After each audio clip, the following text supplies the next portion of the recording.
Pode se sentar, de pé, pode se sentar. Nós congregávamos em Poá. Nós morávamos em Poá. E o pai vinha trazia a gente, atravessava de a pé. Aí fazia o evangelismo aqui na Vila Santo Antônio o dia inteiro. E depois, à noite, ainda a gente ia para a igreja. Hoje, se você fizer culto de manhã, à noite, se você fizer, o pessoal já não vem. Mas que Deus esquadrinhe o meu e o teu coração e possa encontrar em mim e você adoradores.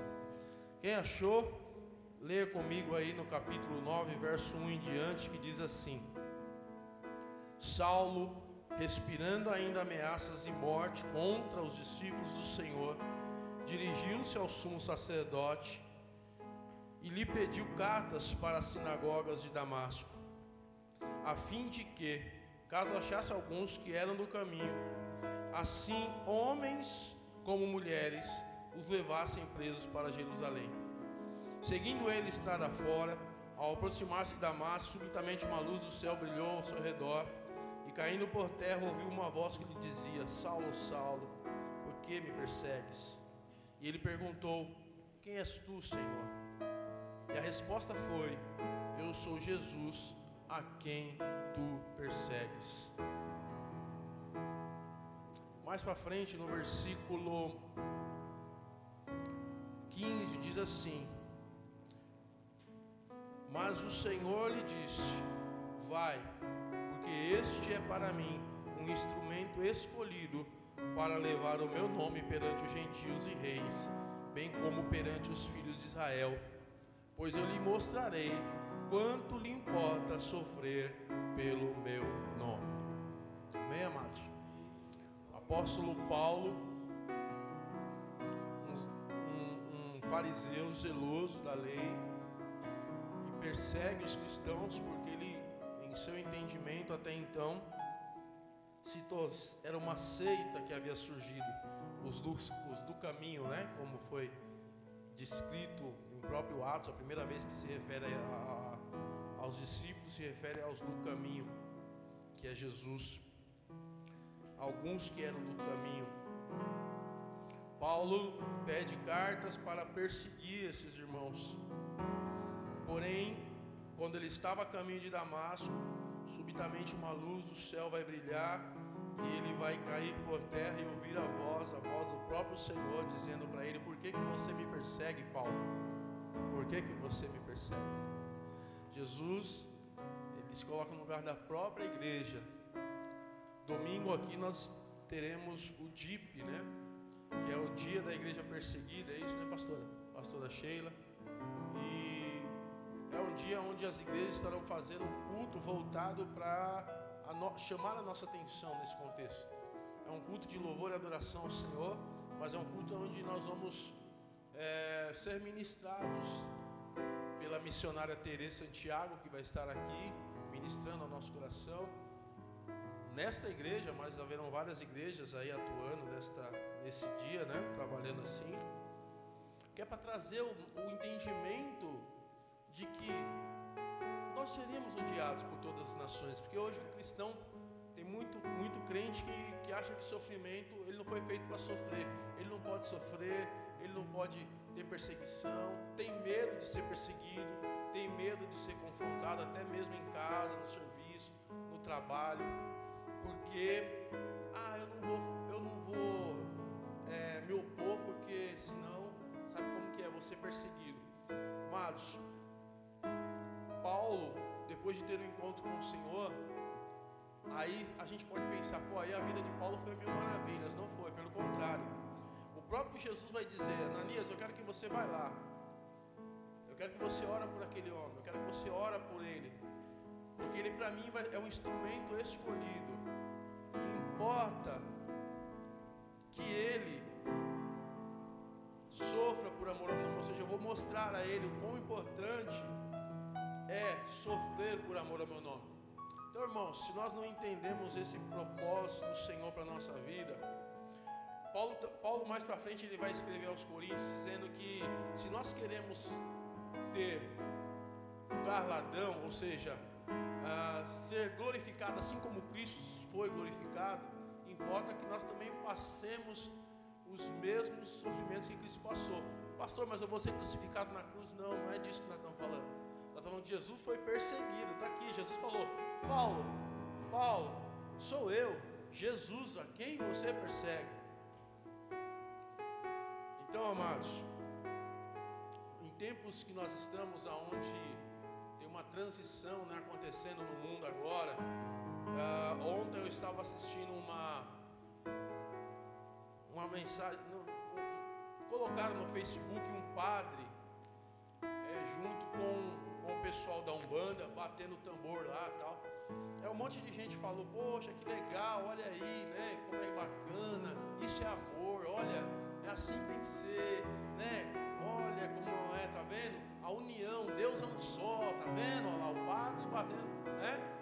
Aí a gente pensa: por que será?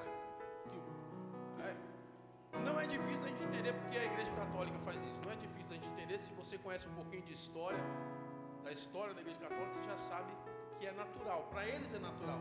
O que não é natural é eu e você, como um cristão, dizer que isso é natural, tornar isso com naturalidade.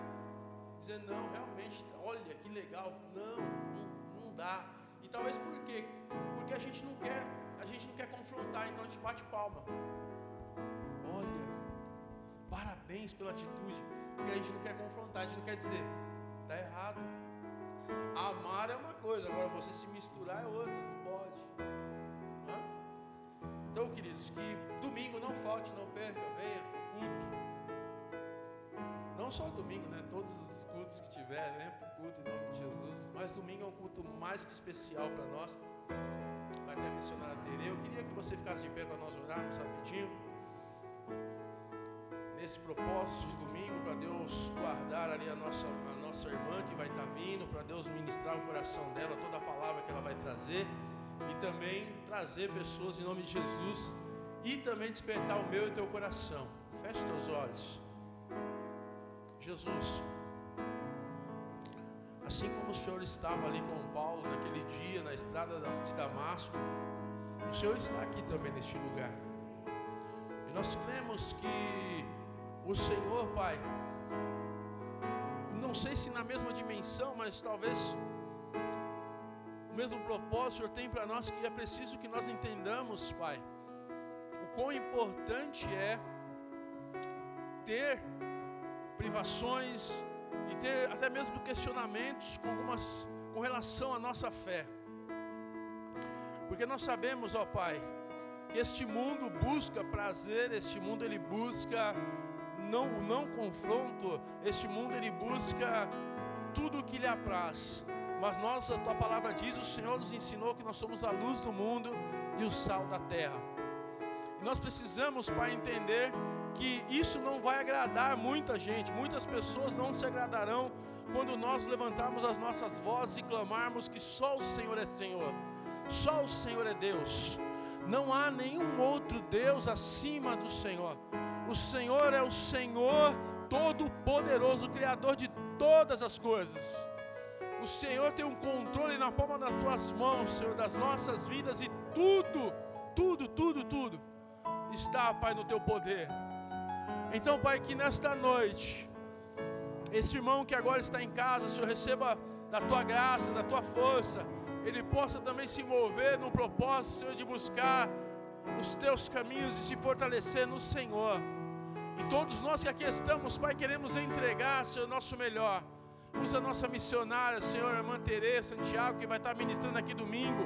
Usa, Senhor, a vida da pastora Sheila, que está na frente desse trabalho. Usa, Deus, a vida dos missionários. Usa a vida dos pastores, dos líderes, daqueles que estão agora, Senhor, nos países perseguidos, naqueles que estão agora, Senhor, nos países fechados, nos países, ó Pai, onde a perseguição ao cristianismo leva à morte. Que o Senhor possa dar um escape, que o Senhor possa trazer refrigério, que o Senhor possa trazer, Senhor, alento, em nome do Senhor Jesus. São essas nossas orações, ó Pai, são esses nossos pedidos ao Senhor, que conhece, esquadrinha e tudo vê, tudo sabe. O Senhor está no controle de todas as coisas, em nome do Pai, do Filho e do Espírito Santo, amém. Você pode sentar-se aplaudindo ao nome do Senhor. Glória a Deus. Se assente antes de eu passar a palavra para o nosso obreiro Rafael. Domingo, irmãos, temos reunião de obreiros, 8h30 da manhã. Aliás, 8h30 para você chegar e tomar o café. Se você quiser chegar antes, chega antes, né? Para ajudar, preparar e tomar seu cafezinho, porque 9 horas a gente começa a reunião. Quando eu começo a reunião no horário, eu gosto de terminar cedo, até para liberar alguns irmãos, porque geralmente eu saio daqui depois da 1, né? A gente sai daqui depois da 1, né, pastor? Então, mas os obreiros, os demais, eu gosto de liberar antes. Mas eu preciso da sua cooperação, preciso que você esteja, tá bom? Amanhã tem algum trabalho, pastor? Amanhã, jovens e mulheres. Jovens e mulheres e juvenis amanhã tem trabalho. Então procure os seus líderes para saber quais trabalhos. Sei que os dois, jovens e mulheres, são às 19 horas e juvenis à tarde. Então procure. A escala já está pronta. Para quem participa de escala, irmão, vou lembrar, tem gente que está esquecendo de escala. Olha a escala em nome de Jesus, marca na sua agenda. Coloca isso no seu coração, um compromisso de que você tem com a obra, não é comigo, é com a obra, é com Deus. A escala a gente tem um trabalho em fazer. A gente coloca lá. Aí o irmão não olha, depois perde a escala. A gente fica meio tendo que organizar aqui. Então, por favor, olha a escala, amém? Vamos orar pelo nosso obreiro Rafael. Glória a Jesus. Fica de pé em nome de Jesus, irmãos. Tenho certeza que Deus vai continuar usando aqui a vida do Rafael, não só como Deus usa no louvor, mas também na palavra. Deus capacita, traz agora sobre a vida do Rafael, Senhor, tudo aquilo que ele meditou, traz a lembrança, a memória, que o Teu Espírito Santo possa falar através da boca do Teu Filho para com a Tua igreja. Em nome de Jesus é que nós pedimos. Amém. Amém. A paz do Senhor, igreja. Podem se sentar por enquanto. Vamos abrir em Atos capítulo 17, continuar falando de Paulo.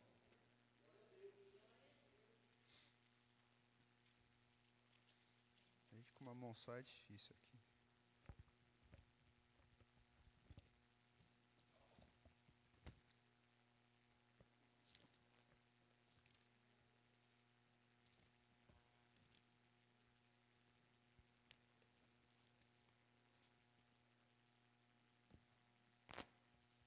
O pastor fez um convite. Ô Edson, depois você coloca um fundo aí. O pastor fez um convite para falar um pouquinho sobre missões, né? Porque, como ele já disse, domingo tem o DIP, que é o Dia da Igreja Perseguida. Venham, não faltem, pelo amor de Deus. E vamos ser algo breve sobre missões aqui. Atos capítulo 17, versículo 16. A viagem do apóstolo Paulo em Atenas. Enquanto Paulo esperava por eles em Atenas, ficou muito indignado ao ver ídolos por toda a cidade. Por isso, ia à sinagoga debater com os judeus e com gentios tementes a Deus e falava diariamente na praça pública a todos que ali estavam. Paulo também debateu com alguns filósofos epicureus e estoicos. Quando lhes falou de Jesus e da ressurreição, eles o perguntaram: "O que esse tagarela está dizendo?" Outros disseram: "Parece estar falando sobre deuses estrangeiros." Então levaram Paulo ao conselho da cidade e disseram: "Pode nos dizer que novo ensino é esse? Você diz umas coisas um tanto estranhas, e queremos saber o que elas significam. Convém explicar que os atenienses, bem como os estrangeiros que viviam em Atenas, pareciam não fazer outra coisa a não ser discutir as últimas novidades." Então Paulo se levantou diante do conselho e assim dirigiu aos seus membros: "Homens de Atenas, vejo que em todos os aspectos vocês são muito religiosos. Pois, enquanto andava pela cidade, reparei um de seus diversos altares, e um deles trazia a seguinte inscrição: Ao Deus desconhecido. Esse Deus que vocês adoram sem conhecer é exatamente o que eu lhes falo. Ele é o Deus que fez o mundo e tudo o que nele há, uma vez que é o Senhor da terra e dos céus. Não habita em templos feitos por mãos de homens, e não é servido por mãos humanas, pois não necessita de coisa alguma. Ele mesmo dá a vida e fôlego a tudo, e sempre supre cada necessidade.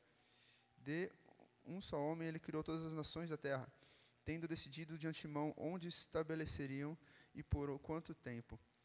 Seu propósito era que as nações buscassem a Deus e, tateando, talvez viessem a encontrá-lo. Embora ele não esteja longe de nenhum de nós, pois nele vivemos, nos movemos e existimos, como disseram alguns dos seus próprios profetas. Somos descendência dele, e por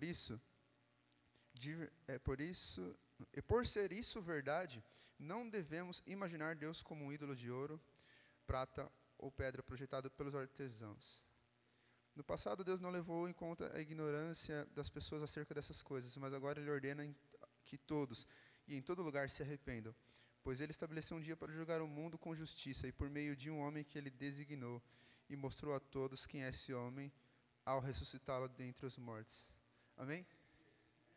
Irmãos, primeiramente, agradeço a Deus por essa oportunidade, porque é uma coisa maravilhosa, né? Primeiramente, falar de Deus, e segundo, sobre falar um pouquinho de missões, e esse assunto que é tão interessante assim, a respeito da pregação de Paulo em Atenas, que foi assim incrível. Primeiro, eu queria falar para vocês que existe um conceito, quando você entra na parte de missiologia, que é o estudo de missões, e, se eu não me engano, esse conceito foi popularizado por Karl Barth, eu não lembro o nome dele agora, Karl Barth, sei lá, é um teólogo alemão, reformado, isso, é esse aí. E ele resgatou um termo latim chamado Missio Dei, que significa a missão de Deus. E quando nós falamos da missão de Deus, primeiramente, se você acredita que existe uma missão de Deus, você crê em um Deus missionário. Agora, um Deus missionário, será que a gente pensa nesse assunto?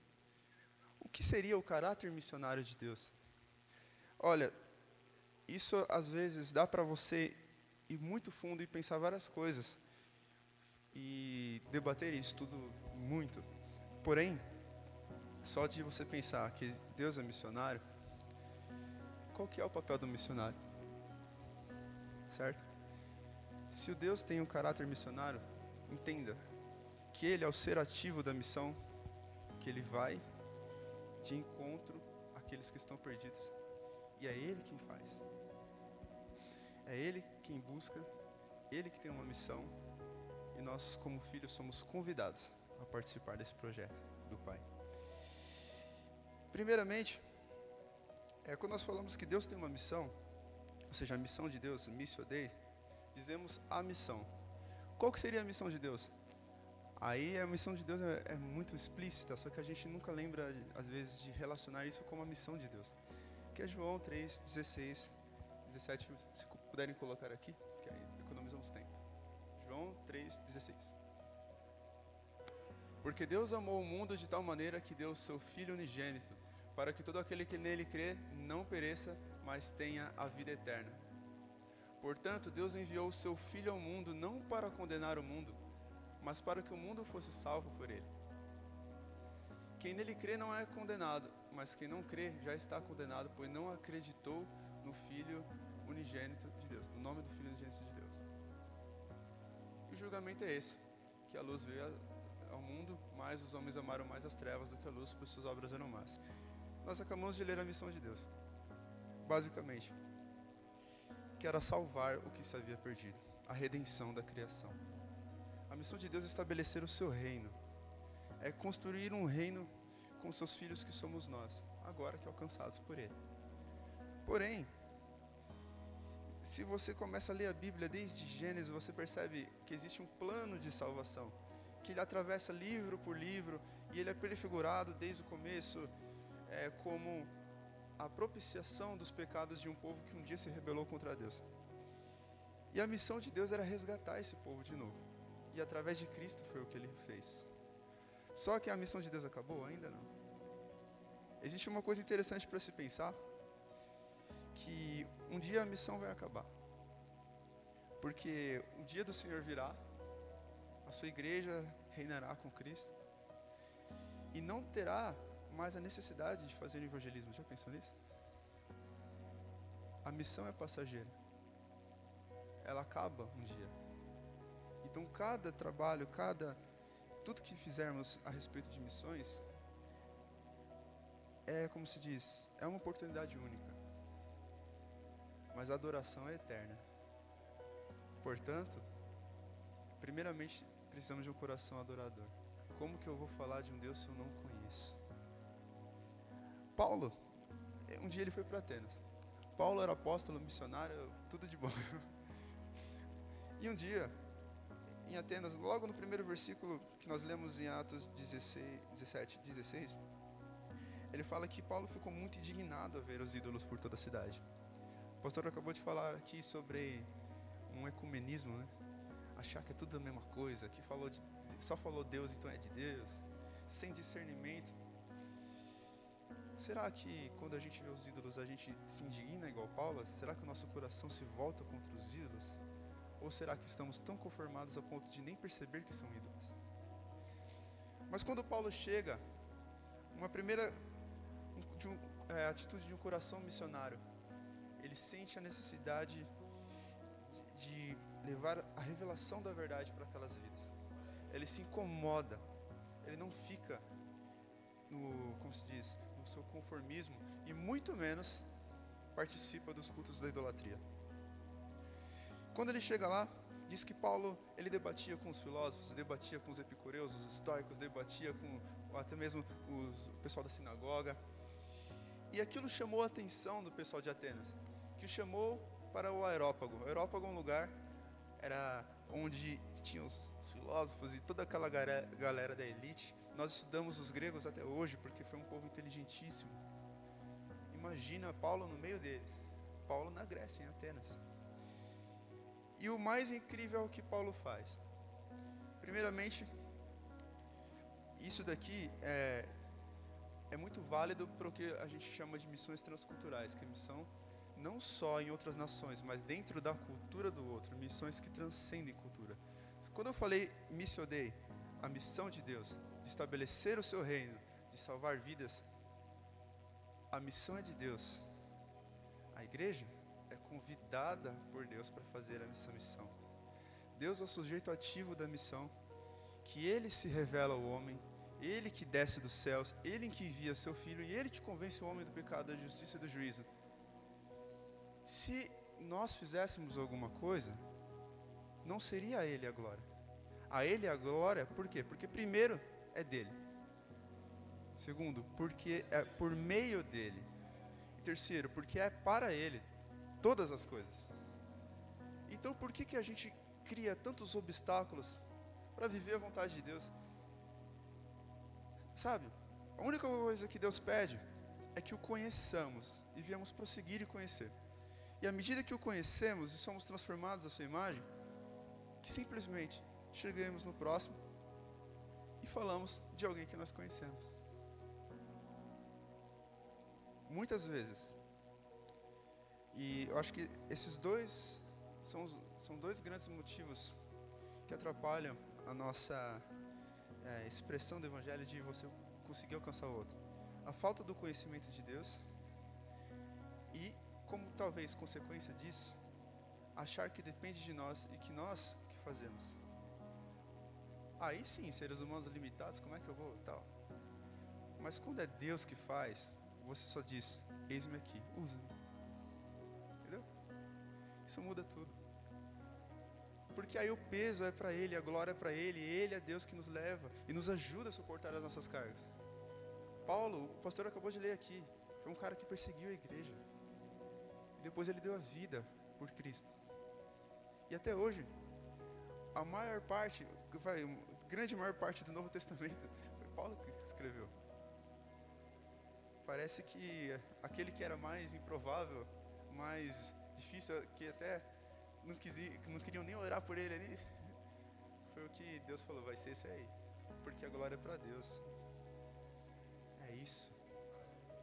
Paulo chega e primeira coisa que ele fala no Areópago, ele levantou diante do conselho, versículo 22, e assim se dirigiu aos seus membros, homens de Atenas, vejo que em todos os aspectos vocês são muito religiosos. Ou seja, quando eu falo de religião, é um termo que significa religar com Deus.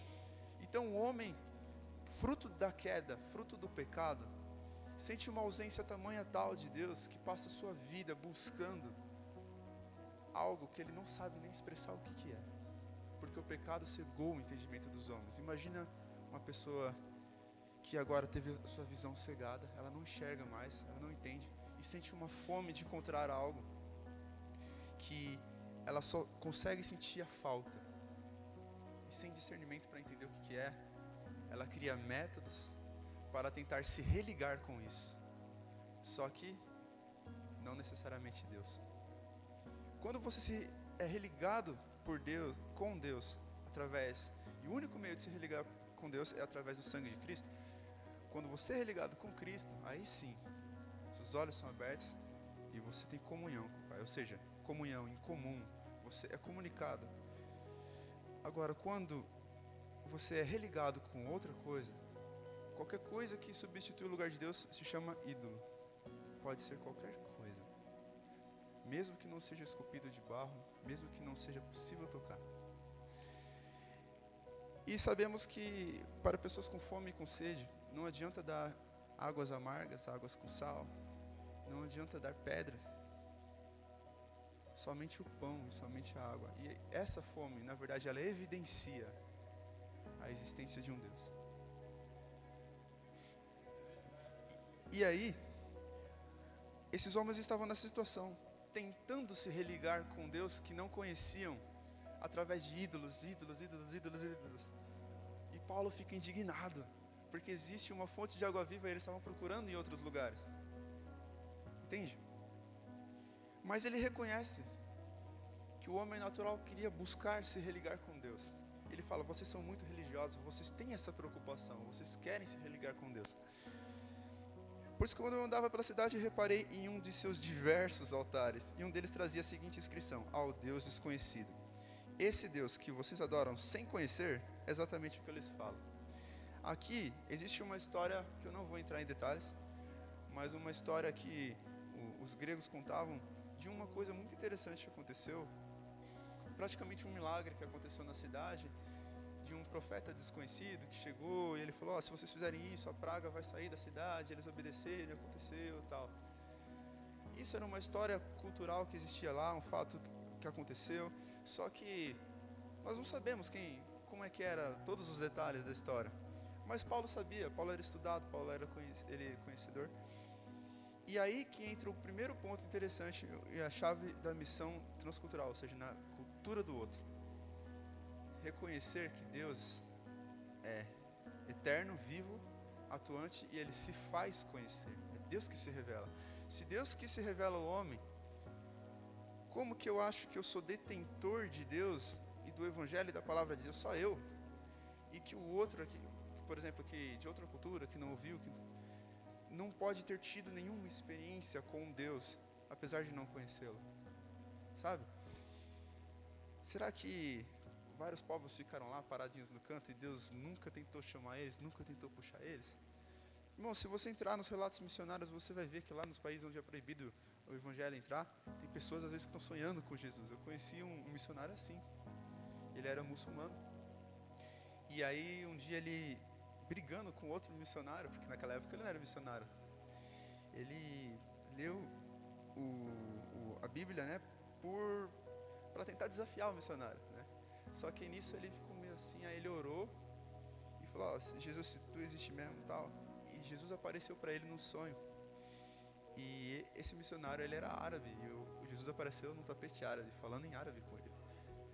Agora você fala, nossa, mas aí começa a pensar que estranho, mas, gente, a graça de Deus é multiforme. Foi Deus que criou as nações, que criou os povos, que criou as culturas. Porque Deus não podia... Sabe, a coisa mais incrível do caráter missionário de Deus é isso, essa humildade de se humilhar, de se rebaixar ao nível de uma pessoa assim, como nós, sabe? É como se nós fôssemos meninos que brincando na rua, sentássemos, e aí Deus sentasse na calçada junto com a gente e começasse a conversar, ei, sabe? Um Deus tão grande, que se humilhou, se despiu de sua glória, a ponto de se fazer carne. E aí não parou por aí. Depois que ele se fez carne, ele humilhou-se até a morte de cruz, em obediência. E a gente querendo se exaltar. E aí, quando Paulo fala com eles sobre essa história do Deus desconhecido, ele conhecia a cultura do outro. E ele percebeu que na cultura do outro existia uma coisa interessante. Quando fala de você evangelizar a cultura do outro, não é sobre você tentar criar meios ou subterfúgios para você tentar jogar Jesus ali e aplicar.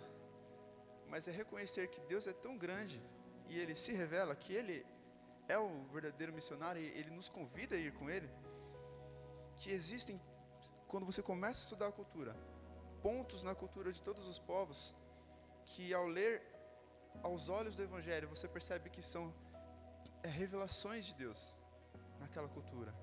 Só que esses povos ainda não entendiam. Por exemplo, aqui em Atenas, eles tiveram uma experiência e Paulo fala: esse é o Deus, o meu Deus. Eles tiveram essa vivência, essa experiência com Deus, mas eles não entendiam, porque eles estavam vendados. Mas a nossa missão é trazer a revelação de Deus. Como? O Evangelho, as boas novas. Isso daqui explica tudo. O Espírito de Deus nos dá a sabedoria para trazer esse conhecimento revelado. E Ele mesmo age no outro para revelar para ele de uma forma pessoal, a ponto que ele mesmo possa conhecer a Deus e aquilo fazer sentido. Quando Paulo levanta um ponto da cultura do outro, que foi uma intervenção de Deus, o que ele diz? Ele é o Deus que fez o mundo e tudo que nele há, uma vez que é Senhor dos céus e da terra, não habita em templos perfeitos de mãos de homens. E aí ele começa a descrever quem é Deus, a identidade de Deus e o caráter de Deus. Ele não é servido por mãos humanas, pois não necessita de coisa alguma. Ele dá vida e fôlego a tudo e supre cada necessidade. De um só homem ele criou todas as nações da terra, e tendo decidido de antemão onde estabeleceriam e por quanto tempo, o seu propósito era que as nações buscassem a Deus, e tateando talvez viessem encontrá-lo, embora não esteja longe de nenhum de nós. Deus, Ele quer se revelar, e Ele está perto.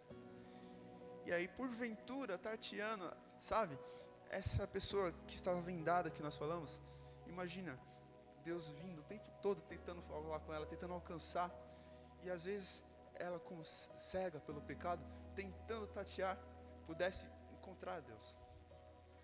É um Deus que Ele não fica parado e fala para você ir, é um Deus que vai e nos convida a ir com Ele, porque Ele se encarrega. Essa que é a questão. E aí, o que acontece? Tateando pudessem achar. Vamos explanar um pouquinho mais. A criação, ela testemunha sobre Deus. Só que é preciso a sabedoria de Deus para você poder ver a criação como a obra de Deus.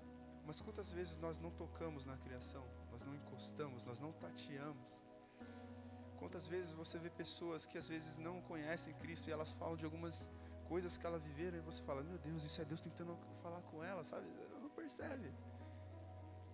É Deus que vai. Ele nos convida, o privilégio de ir com Ele. E aí, tateando, tentando. E aí, Paulo faz uma coisa mais incrível ainda. Ele pega um pedacinho de um hino a Zeus, que os gregos cantavam, e aí ele fala: vocês já entenderam uma coisa, que pois nele vivemos, nos movemos e existimos, como disseram alguns dos seus próprios poetas, somos descendência dele. Mas um conhecimento que estava engendrado na cultura, que era uma revelação de Deus, mas eles não conseguiam entender, porque eles associavam aos ídolos de suas imaginações. Existe também outro grande problema. Quando nós não buscamos conhecer a Deus de verdade, muitas vezes nós transformamos do nosso Deus um ídolo, porque nós imaginamos, vamos supor, um Jesus a nossa imagem, e não o Deus que verdadeiramente se revelou. O único modo que eu consigo conhecê-lo é com relacionamento pautado nas Escrituras.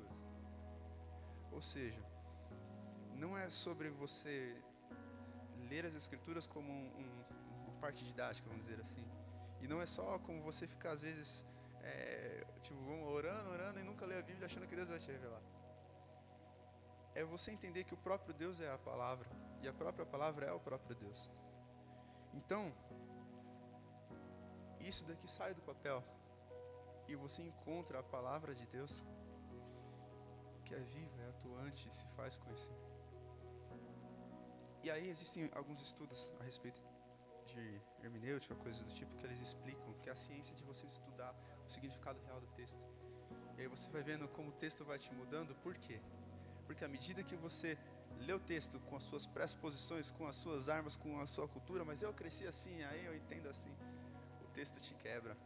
E aí ele substitui essas suas pressuposições e você lê o texto com as pressuposições bíblicas. E aí é como se você, vai te lavando e aí você vai tendo um olhar transformado através da palavra. E aí você consegue enxergar Deus. E Paulo, ele começa a explicar a misericórdia de Deus. Deus não levou em conta a ignorância das pessoas acerca dessas coisas, mas agora ele ordena em todo lugar que se arrependam. Essa é a mensagem que nós devemos levar. O arrependimento. Existem muitos pontos sobre o arrependimento a ser tratados, mas é incrível como às vezes, até mesmo por causa de coisas culturais, que nós colocamos à frente das escrituras, e na verdade nós devíamos subjugar as nossas pressuposições, as nossas lentes pela palavra, nós achamos que, e criamos às vezes um certo vitimismo ou coisas do tipo para fugir da culpa. Só que ao ponto que a gente não entende que a gente é realmente culpado, a gente não consegue se arrepender. Quantos anestésicos existem nesse mundo? Tudo anestésico. A bebida aqui, porque você vai esquecer isso. Sei lá, toma isso daqui, toma dinheiro, isso e tal. Ídolos, para tentar te satisfazer e te afastar da sensação da dor da culpa. Porque partindo do pressuposto que nós sabemos o nosso maldade. Só que se anestesiar e fugir da culpa não é a atitude que Deus nos ensina. Primeiramente, Jesus como médico, ele vem não para aqueles que dizem que são sãos, não para aqueles que dizem que está tudo bem, mas ele vem para aqueles que reconhecem a sua doença, aqueles que reconhecem a sua miséria. Irmão, se a gente não era culpado, para que Deus veio à terra? Sabe, a gente já pede perdão dos pecados, já falando assim, Jesus me perdoa, porque eu fiz isso e tal, mas foi por causa disso, daquilo outro. Desculpas. Se você tirasse todas essas desculpas, vamos estratificar, sabe? Aí o pessoal da indústria, 5 porquês, tal, que você vai procurando causas raízes. E aquela parcela de culpa, porque eu fiz porque eu quis? Que lá no fundo você sabe. Só que a culpa, ela tem... É outro estudo, uma coisa que eu estava meditando esses dias, mas... A culpa é o seguinte, ela tem duas vertentes. Imagina a culpa como matéria-prima. Nas mãos de Deus, ela pode virar uma coisa. Nas mãos do inimigo, ela vira outra. A culpa, na mão do acusador, que é aí que vem o termo diabo em grego, que é aquele que te acusa, aquele que acusa dia e noite os filhos de Deus e tal. Aquele que aponta o dedo, igual fez para Jó, já começou aí. Ele vai usar a culpa como uma síndrome de moita, para que aquele Adão que pecou se esconda, porque fala, Deus não te aceita. Então, você só tem que se anestesiar e esperar a morte. E aí você vai remoendo, enfim. Mas agora, Deus que é o justo juiz, quando a gente reconhece a nossa culpa perante Ele, Ele fala uma coisa: eu posso te perdoar. E aí que é a questão. Por que existiria o perdão de Deus se a gente não fosse culpado? O perdão é para quem sabe que é culpado. Enquanto a gente não reconhecer que a gente é culpado, pela injustiça social, que a gente não entender que a gente é culpado, por nossa responsabilidade como filhos de Deus, que nós não assumimos,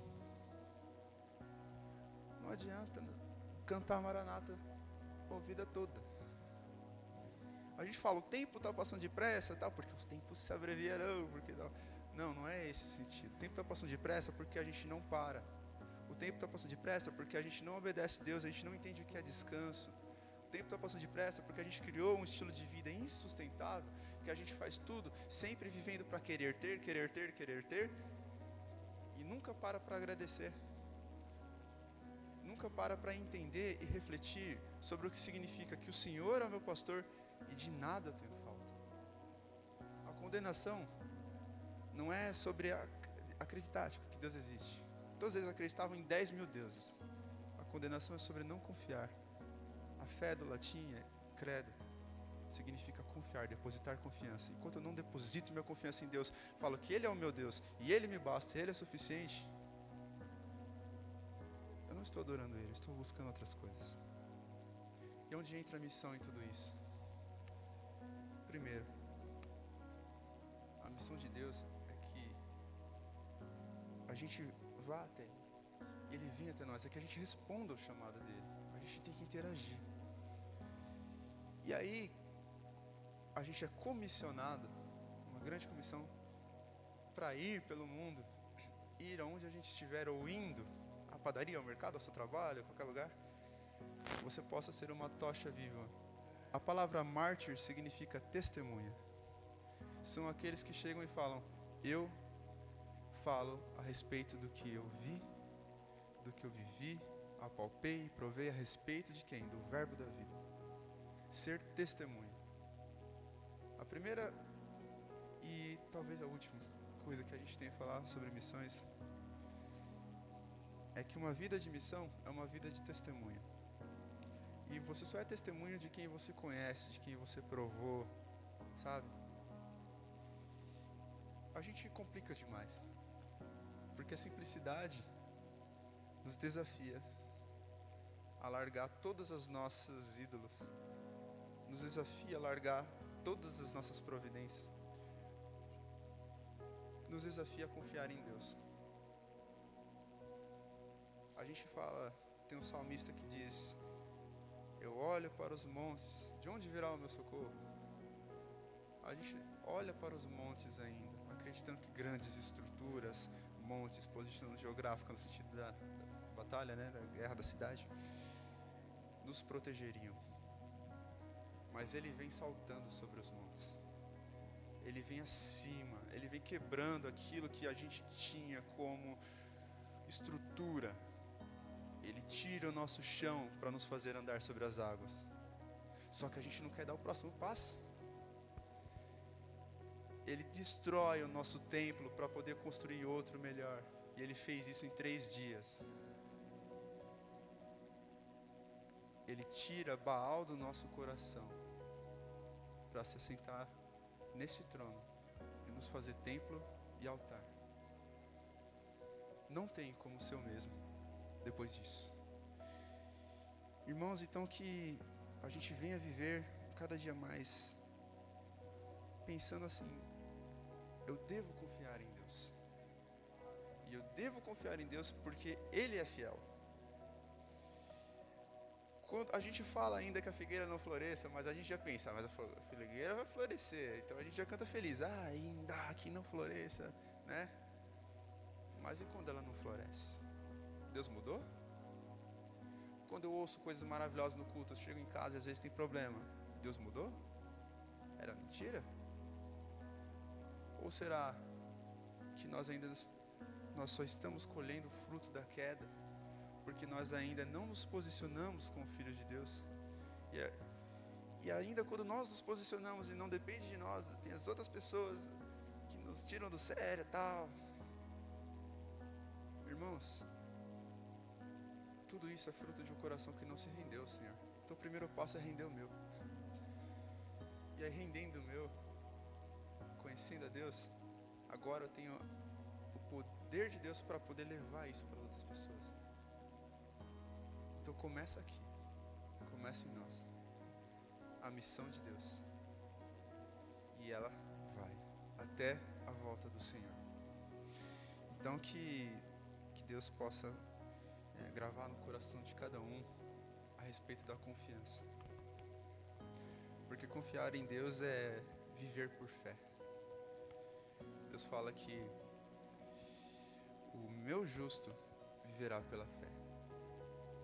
Então, só vive pela fé o justo. E a justiça que não vem de nós, é Cristo que nos torna justos perante o seu sacrifício. E esses então agora são aptos para viver na fé. E não só isso, mas viver na fé é uma evidência e também um fruto dessa justificação. Em outras palavras, traduzindo para o que a gente falou hoje, viver na confiança em Deus, viver confiando em Deus, viver um relacionamento com Deus, amém? Eu agradeço essa oportunidade.